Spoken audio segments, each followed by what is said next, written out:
سلام دوستان، وقتتون بخیر باشه. من زینبم و در کانال یوتیوبم محتوای سطح متوسط و پیشرفته میذارم. برای این جلسه قراره که یک کار جالب بکنیم. من قرار شد که در پیج اینستاگرامم هر هفته یک پستی بذارم که کوتاه هم باشه و اونجا تماما به زبان فرانسه صحبت کنم، بداهه باشه و بعد بیاین ساختاراشو اینجا تحلیل بکنیم. پستی که داخل اینستاگرام میذارم سرعتش نسبتاً میشه گفت زیاده، ولی خب وقتی که بهتون توضیح میدم خیلی آروم بهتون توضیح میدم و حتما برید چند دفعه پست رو گوش کنید که گوشتون عادت کنه به اون سرعت. خب ما شروع میکنیم به دیدنش. Ça fait plus d'un an que je suis active sur Instagram. Ça fait plus d'un an. میخوام بگم بیشتر از یک ساله که در اینستاگرام فعالم. Ça fait plus d'un an به این صورت. ça fait زمانی استفاده میشه که میخوایم مدت زمان بگیم. مثلا میخوام بگم از 5 سال پیش تا الان، از 2 سال پیش تا الان، از 1 سال پیش تا الان. مثل since توی انگلیسی میمونه. بعد چه شکلی ازش استفاده میکنیم؟ مثلا میگم ça fait 2 ans que، ça fait 1 an que، بعدش یک که میارم، نقطه دیگه نداره، یک که میارم و بعد جملم رو ادامه میدم. الان اینجا میخوام بگم بیشتر از 1 ساله، نمیخوام بگم 2 سال 3 سال. بیشتر از 1 ساله یعنی چی؟ یعنی از 1 سال خورده پیش تا الان. حواستون باشه که زمانی ازش استفاده میکنیم که یک اتفاقی تو گذشته افتاده و تا الان ادامه داره. ça fait plus d'un an que مثلا je suis active sur Instagram به این صورت. ça fait plus d'un an. خب اینجا یه نکته دیگه هم هست، اینکه وقتی ما عدد داریم بچه‌ها، خب تو حالت عادی ما اینو چی تلفظ میکنیم؟ اینو پلوس 2 تلفظ میکنیم، پلوس 2 و بعدش اسم میاد. مثلا میخوام بگم که افراد بیشتر، پلوس 2 پرسون، یا میخوام بگم آلودگی بیشتر، پلوس 2 پولوشن. اما اگر بعد از این پلوس 2 که اسش تلفظ میشه من عدد بیارم یا مقدار بیارم، اس تلفظ نمیشه. مثلا اینجا من عدد 1 رو آوردم دیگه، میخوام بگم بیشتر از 1 سال، بنابراین نمیگم پلوس d'un an، میگم plus d'un an. ça fait plus d'un an. حواستون باشه. یا مثلا میخوام بگم بیشتر از نیمی از، خب نیم میشه مواتیه دیگه، درسته؟ اینو میگم plus de la moitié. چرا؟ چون باز یک مقداری هستش. وقتی یک مقدار داریم، یک عددی داریم، یک رقمی داریم، این پلوس 2 اسش تلفظ نمیشه. خب این از این تا اینجا. Franchement, je m'attendais pas aux défis auxquels j'allais être confrontée. Je m'attendais pas aux défis auxquels j'allais être confrontée. خب اینجا ساختار s'attendre à رو داریم که من یه ویدئویی دارم تو یوتیوب که براتون لینکش رو میذارم. قشنگ توضیح دادم این s'attendre à رو یعنی انتظار داشتن، انتظار چیزی رو داشتن. و اینجا مثلا میتونیم از quelque chose استفاده کنیم. مثلا میخوام بگم که انتظارش رو داشتم، je m'y attendais. این y به جای quelque chose اومده، je m'y attendais. حالا میخوام بگم که انتظارش رو نداشتم، انتظار اون چالش ها رو نداشتم که حالا بچه اینجا ترجمهش هم هست. میگم je ne m'attendais pas au défi. ببینید اینجا ما s'attendre à رو داریم دیگه، این تبدیل میشه به au défi à plus les défis.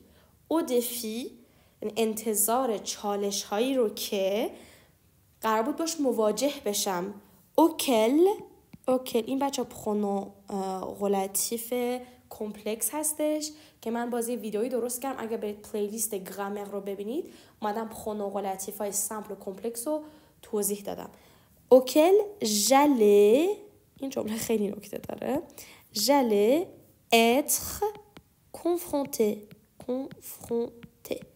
خب حالا اینجا دونه آم میگیره چون مؤنثه. ببینید چه اتفاقی افتاد. اولا که je m'attendais pas au défi، حرف اضافه ا رو داریم، je m'attendais pas au défi، و بعد auquel j'allais être confronté.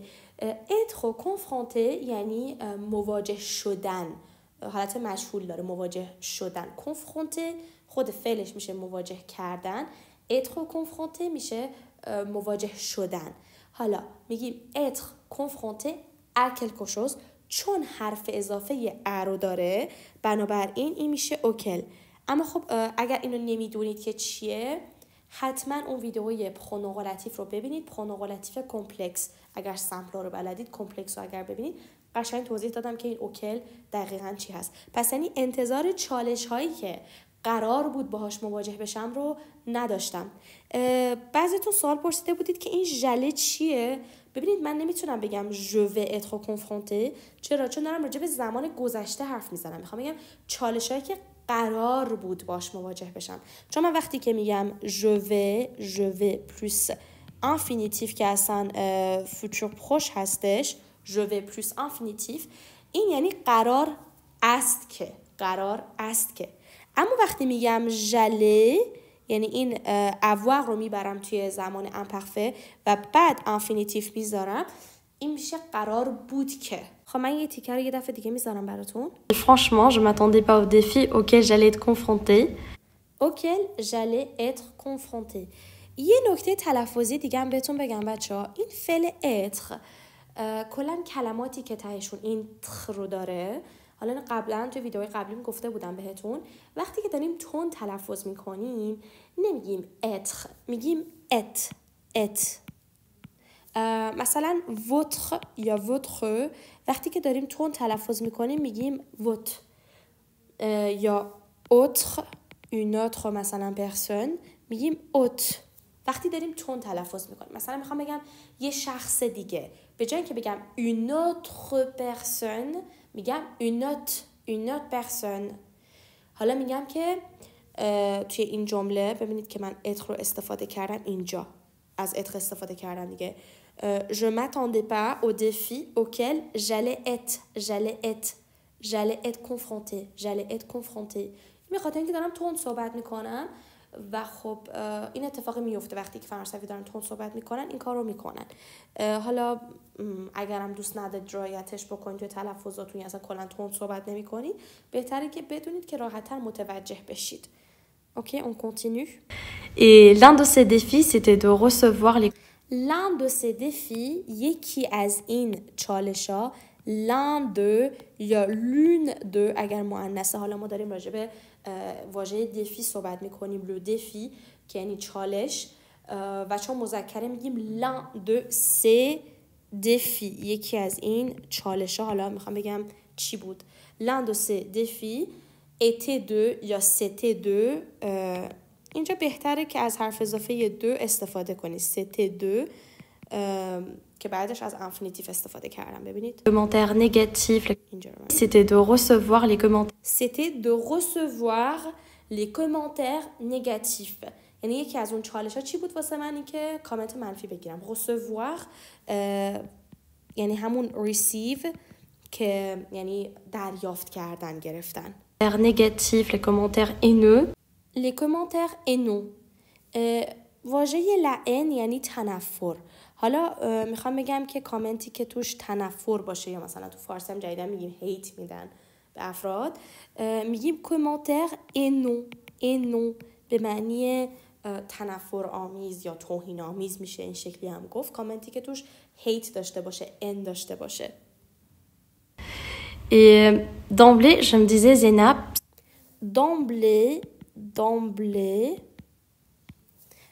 d'emblée یعنی در وهله اول. به جای مثلا en premier میشه گفت d'emblée که خب خیلی قشنگه. من کمتر دیدم که افراد استفاده میکنن، یعنی زبان آموزا استفاده میکنن، ولی خب خیلی قشنگه بگید d'emblée. je me disais، به خودم میگفتم. je me disais، خب خود دیغ بچه ها یعنی گفتن دیگه. حالا وقتی میخوام بگم به خودم میگفتم، اون دیغ تبدیل میشه به se dire، به خود گفتن. je me dis، tu te dis، il se dit، به این شکل میشه. پس d'emblée در وهله اول je me disais، به خودم میگفتم زینب c'est ok. حالا ادامه‌شو ببینید. C'est ok, faut que tu te concentres davantage sur les commentaires positifs. خب il faut que tu te concentres davantage. Il faut que باید که بعدش هم سوبژانتیف میاد. من ویدیوی سوبژانتیف هم گرفتم براتون، میتونید برید ببینید. بعد سوبژانتیف میاد و خیلی وقتا این il faut que رو ایلش رو تلفظ نمی کنیم. دقیقاً اینجا هم همین کارو کردم. faut que tu te concentres davantage. se concentrer ببینید faut que tu te concentre به این شکل se concentrer تمرکز کردن sur les commentaires positifs. یا tu te concentres davantage بچه ها یعنی چی؟ یعنی بیشتر. معنی پلوس میده، هم معنی پلوس هستش. حواستون باشه با avantage که میشه مزیت اشتباه نگیرید. این davantage یعنی بیشتر. یعنی من با خودم گفتم که تو باید بیشتر تمرکزت روی کامنت های مثبت باشه. پس faut que یا il faut que tu te concentres. وقتی که دارم تون تلفظ میکنم میشه tu te concentres. انگاری او رو تلفظش نمیکنم. مثل tout le monde که میگم tout le monde اوش رو تلفظ نمیکنم، اینم همینه. tu te concentres davantage sur les commentaires positifs. به این شکل. Les mots gentils que tu reçois tous les jours. Les mots gentils que tu reçois tous les jours. Les mots gentils یعنی همون کلمات محبت آمیز، حرفای محبت آمیز. Les mots gentils اینجا مو لزوما کلمه نیستش، یعنی حرفهای. اینجوری میتونیم بیشتر ترجمهش کنیم. Mais cette stratégie n'a pas trop bien marché. این استراتژی خیلی درست کار نکرد. که اینجا فعل مخشه رو داریم به معنی کار کردن. درست کار نکرد اینجوری منظورمونه، نه اینکه مثلا یه نفر بره کار بکنه. که تو انگلیسی هم با فعل work میگیم it doesn't work, it didn't work. Ne m'a pas empêché d'être attristée par les commentaires négatifs. Ne m'a pas empêché. empêcher بچه‌ها یعنی مانع شدن. empêcher de faire quelque chose. میخوام بگم این استراتژی که اون اول پیش گرفتم کمک نکرد بهم که جلوی خودم بگیرم یا جلومو نگرفت که ناراحت نشم از کامنت های منفی. ne m'a pas empêché de یعنی اینجوری ne m'a pas empêché. حالا اینجا میتونه یه او هم بیاد اگر مؤنث باشه. ne m'a pas empêché d'être attristé. فکر کنم از فعل être استفاده کردم. d'être attristé یعنی خود فعل attristé بچه ها یعنی ناراحت کردن. حالا من اینجا دارم مجهول ازش استفاده میکنم، ناراحت شدن. d'être attristé par les commentaires négatifs. Et après, je me suis rendu compte que si je veux faire en sorte... Ok. Je me suis rendu compte. این فعل هم بچه من توضیحش دادم. من یه پلیلیست دارم، اونجا زدم ساختارهای کاربردی برای مکالمه و یکی از ساختارهایی که خیلی روش تاکید کردم این ساختار se rendre compte بوده که الان اینجا دارم ازش استفاده میکنم. خیلی فرانسوی ازش استفاده میکنن. معنی فهمیدن، معنی پی بردن میده.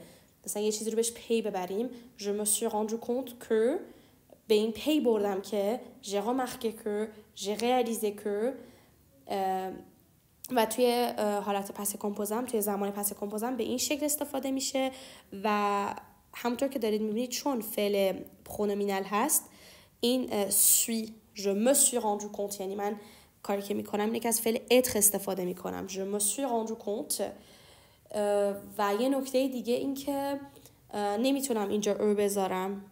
اینم باز دلیلش رو وقتی داشتم سوغان کنت رو توضیح میدادم گفتم که اینجا ازم ایراد نگیرید که چرا او نذاشتم، نباید بذاریم اینجا رو. خب پس به این پی بردم که si je veux faire en sorte que اگه میخوام یه کاری بکنم که دوباره باز faire en sorte que بچه من خیلی از این ساختارا رو تا حالا راجبشون ویدیو درست کردم و خیلی ساختارهای کاربردی هستن. یعنی من این صحبتم کاملا بداهه بودش و همه این ساختارا به ذهنم رسیده بود همون لحظه. بس یعنی ساختار هستش که خودم خیلی استفاده میکنم و کلا توی مکالمه‌ام خیلی استفاده میشه. faire en sorte que بعدش سوبژانکتیو میاد، جزء ساختارایی هستش که سوبژانکتیو میگیره و معنیش چیه؟ معنیش اینه که یه کاری بکنم که، یه کاری بکنی که، و بعدش فعل میاد. ببینید الان اینجا این قسمت یه دفعه دیگه گوش کنیم. Que si je veux faire en sorte que les commentaires négatifs ne me rendent pas triste. Si je veux faire en sorte que les commentaires négatifs ne me rendent pas این الان راندش سوبژانکتیفه. ne me rendent pas triste. اگه میخوام که کامنت های منفی من رو ناراحت نکنه، ناراحت کردن rendre triste که چون بعد از سوبژانکتیف اومده از حالت سوبژانکتیفش استفاده کردیم. پس si je veux faire en sorte que les commentaires négatifs ne me rendent pas triste, اینجا il faut que je sois pas contente de recevoir les commentaires positifs. il faut que je ne sois pas. خب اینجا دوباره باز ساختار il faut que رو داریم. il faut que بعد سوبژانکتیف میاد. حالا میگم je ne sois pas. این فعل اتره که رفته توی حالت سوبژانکتیف. و جالبه بدونید بچه‌ها که خیلی وقتا توی اینجور موارد ما به جای که از فعل devoir استفاده کنیم از il faut que استفاده میکنیم. مثلا به جایی که من بگم je dois me concentrer میگم il faut que je me concentre. و خب بعضی هستن که میگن این ساختارهای سوبژانکتیو اصلا به درد نمیخوره، فرانسوی خیلی استفاده نمیکنن ازش، حتی خود فرانسوی هم بلد نیستن، سوبژانکتیو خیلی سخته. ولی اصلا اینطوری نیست. یعنی توی ساده ترین ساختاراشون هم که مثلا میتونن با فعل devoir بگن میان از il faut que استفاده میکنن و بعدش هم il faut que سوبژانکتیو میخواد. پس اصلا همچین حرفایی رو باور نکنید، فرانسوی خیلی از این سوبژانکتیو استفاده میکنن. Ok, on continue. Donc vous voyez, c'est une arme à double tranchant. خب این قسمت رو خیلی دوست دارم.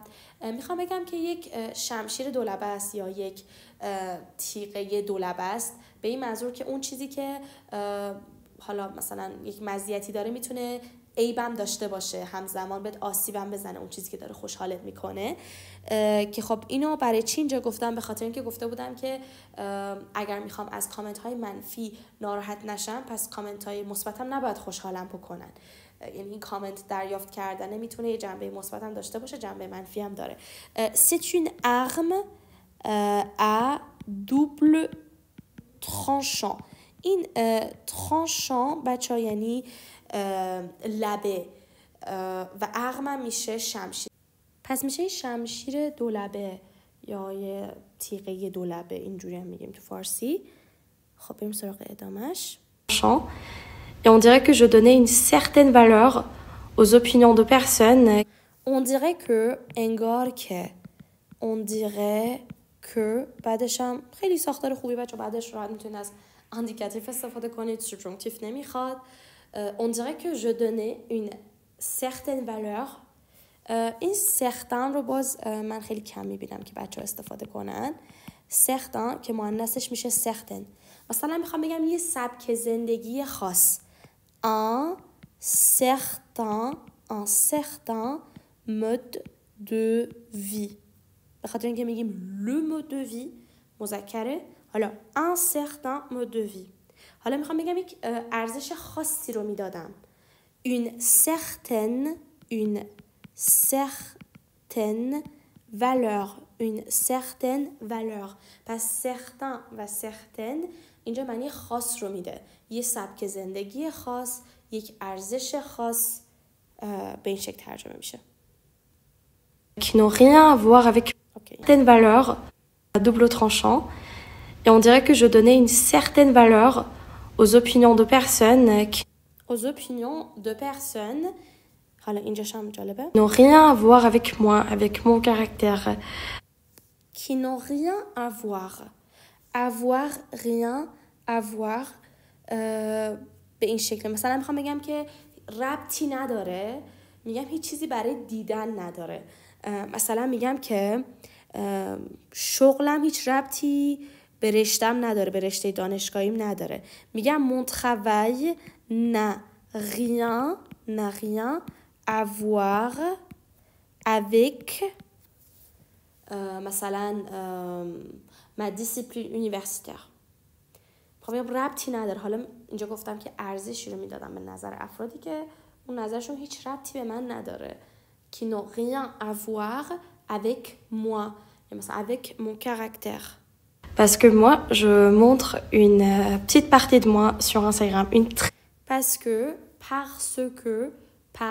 همونی که خیلی تا ازش استفاده کردیم وقتی تون داریم میگیم parce que je montre une petite partie de moi sur Instagram.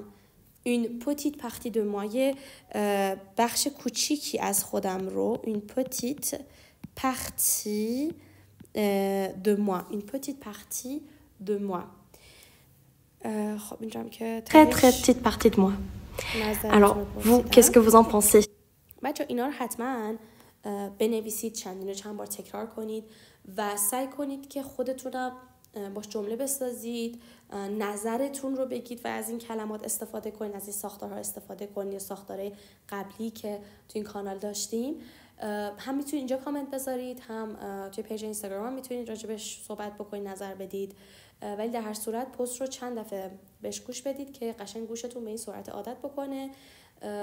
دوست دارم که حتما هفته‌ای 1-2 تا ویدیو این شکلی داشته باشیم که روش کار بکنیم و من مطمئنم که خیلی تو لیسنینگ بهتون کمک میکنه. در کنارش هم کلی ساختار و واژه یاد میگیرید.